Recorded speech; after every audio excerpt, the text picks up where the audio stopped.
Those of you who have looked at a calendar recently will know that we are currently living in the year 2014. What you may not know, however, is that 2014 is supposed to be the year of classic Western RPGs. We have a giant list of highly anticipated indie and Kickstarter RPGs that should release within these 12 months, including Divinity Original Sin, Pillars of Eternity and Wasteland 2, and most of them look at least promising, if not downright hope-inducing. Additionally, Dark Souls 2 and South Park's The Stick of Truth are already out, and Witcher 3 is coming too. What's that? Witcher 3 delayed in 2015. Right. But hey, maybe Dragon Age Inquisition will turn out decent and take its place. And maybe I'll have to bring my winter coat when I eventually go to hell for lying. Jokes aside though, if the title year of RPGs is appropriate or not, that is probably something everyone has to decide for himself at the end of the year.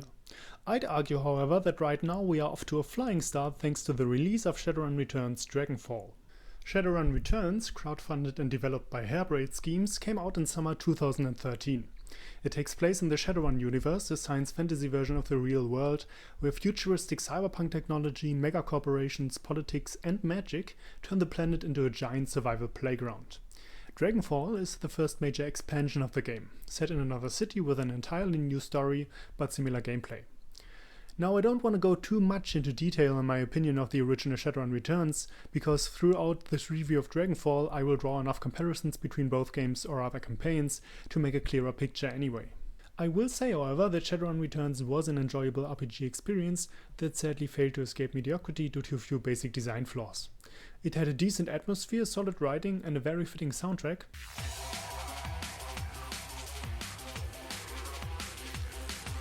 On the downside, however, the combat was rather shallow, and your party nearly exclusively consisted of people you had to hire for money, and who were without personality or dialogue interaction. The game was also extremely linear due to no open world and a succession of mission after mission after mission. Then finally, when Dragonfall was about to be released, I had heard that this campaign was supposed to improve most aspects of the original game that people found lacking.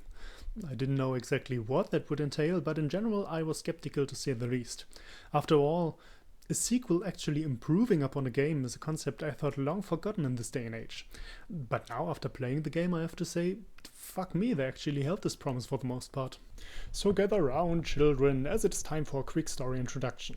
In the original Shadowrun Returns campaign Dead Man's Switch, an old friend of yours is dead, and you start investigating the murder, slowly uncovering a much greater conspiracy behind it all. In Dragonfall, an old friend of yours dies, and you start investigating the murder, slowly uncovering a much greater conspiracy behind it all. Also, dragons. Oh my god, I can't believe it! Now, in the gameplay department, let's talk about the biggest improvement first. You have honest-to-God real teammates. As I've already mentioned, in Dead Man's Switch you were a solo runner, hiring other personality-free runners to complete your team from mission to mission. Yes, a mercenary that hires other mercenaries. Fucking brilliant. In Dragonfall, on the other hand, you already start out with a team of seasoned veterans at your side who will accompany you throughout the game. Now, not only do these people have their own personalities, meaning they will confront you with their opinions and interact with each other, they also can be taken on runs without needing to be paid. One of the most frustrating moments in the original Shadowrun Returns was when I was completely stripped of cash for, well, reasons, and the only way to attain money was fulfilling a side mission. But what do you need to survive a side mission? A full team. What do you need to hire a full team? Money. Your companions in Dragonfall, however, will accompany you for free, and if you want, you still have the option to hire other pre-generated runners for Dosh. This greatly increases the given class variety that you can take with you. The pre-generated runners have some unique abilities, and the hiring costs are surprisingly modest this time around, so they can be a real asset. But for the most part, I stick with my normal team members as they were viable as well as actually involved in the plot. Also, truth be told, I really like these NPCs. Their classes are balanced and their personalities are varied, believable and sympathetic. Some of them even show some real growth during the course of the story. Now, I know that this isn't as much improvement as it is simply catching up to nearly all other party-based RPGs under the sun. But you have to remember that writing and characters in Shadowrun Returns were already at least decent, and thus the inclusion of actual team members that stick with you and grow on you is a completely logical step that makes a huge difference and taps a lot of the potential that the original game had. Another part that has been highly improved is dialogue options. With that, I don't mean as much the general quality of dialogue, but unlocking new replies depending on where you spend your stat points. If you are like me, you are a fan of the charisma stat. Usually when I start a new RPG, I will go for a character that has some kind of combat specialization, as well as the ability to influence people through dialogue, whether to avoid fights, increase rewards, or make them do what I want. In the original Shadowrun Returns, charisma importance was rather meager. Sure, you found a few conversations here and there which allowed you to unlock certain dialogue options, but it was nothing extensive. For every few upgrades of charisma, you also got to pick one entry from a list of different etiquettes, which basically means you are now an expert on the behavior surrounding a specific social group like Shadowrunners, security personnel, or academics. Sadly, these etiquettes were absolutely poorly balanced, and aside from being generally hard to find overall, some of them had one, at most two appearances throughout the dialogue of the game, resulting in an essentially wasted etiquette point. In Dragonfall, however, stat-specific dialogue options are much more common, and they aren't even exclusive to charisma anymore.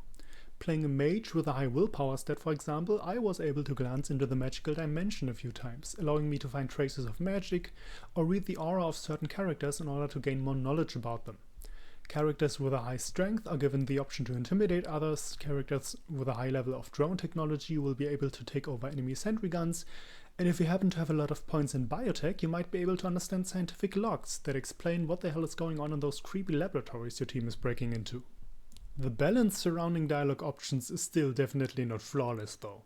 Some etiquettes like academic I didn't see pop up even once until the very last mission of the game. Also, given that this game and its story are still essentially linear, the impact of extra dialogue options remains at least somewhat questionable and would need a few more playthroughs to determine completely. But however you see it, an improvement remains an improvement, and I'll call it one if I see it as one. I'm also happy to report that the Decker class is viable and finally does what it always was supposed to do. Deckers are basically the computer experts in Shadowrun. They can use their technology to hack into the so-called Matrix, starting their own minigame outside of the real-world combat, in which they run around in this light blue environment fighting enemies masked as firewalls and security programs. Once they have cleared the room, they can look for nodes, which have a plethora of functions like giving you valuable data, locking and opening doors, or taking control of turrets and drones in the real world. People who played the original Shadowrun Returns will know that in there the data jacks, which Deckers need to enter the Matrix, were few and far between, and mostly not that important. Also, the combat capabilities of Deckers in the original game were garbage anyway, and whenever they actually had something important to do, the game would put another Decker character in your team to do the shit for you. So playing the class yourself was about as useful as giving DSP in-game advice. The binoculars and first-person view will prove useful in— Suck my balls. Shut the fuck up, asshole. In Dragonfall, however, not only is decking itself an essential part of the plot this time around, you also get more data checks, more data and information to find, and more tactical advantages to gain. I honestly can't remember a single mission in which I wasn't able to enter the Matrix at some point, and since I played another class I basically took Blitz, the designated decker of the game, with me on every mission for that very reason. Not to mention that Blitz fucking decimated everything on the screen even in the normal world.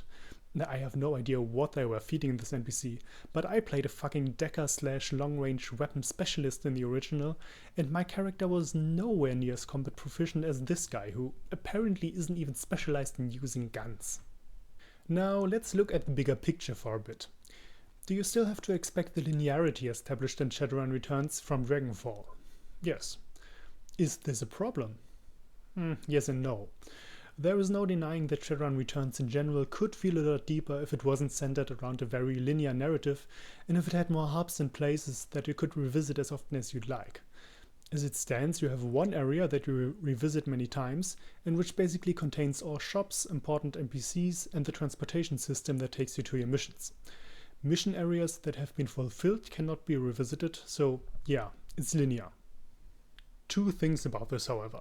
For once, in contrast to the original, a bit more effort has been put into letting you decide what you do and when you do it during the middle section of the game. You get a bunch of missions that you can accept, decline and complete in any order you wish. The Kreuzbazaar, the area that you revisit after every mission, also has more characters in it, including your party members and other business associates, which you can freely interact with in order to explore their dialogue. Additionally, over time you are basically given the option to look through more and more data regarding the main plot, which you can do at your own leisure. That aside, the linear progression of Dragonfall was no problem for me personally, because it makes sense in itself.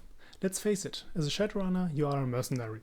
You have a center of operations in which you can talk to your teammates and buy equipment, and then you go on missions. It's simple. It's a simple structure, but it doesn't contradict the character you are playing, and thus it doesn't feel arbitrarily dumped down, even though a more open world could certainly improve the game further. So the game is really good, and improves upon its predecessor. Is it great, however?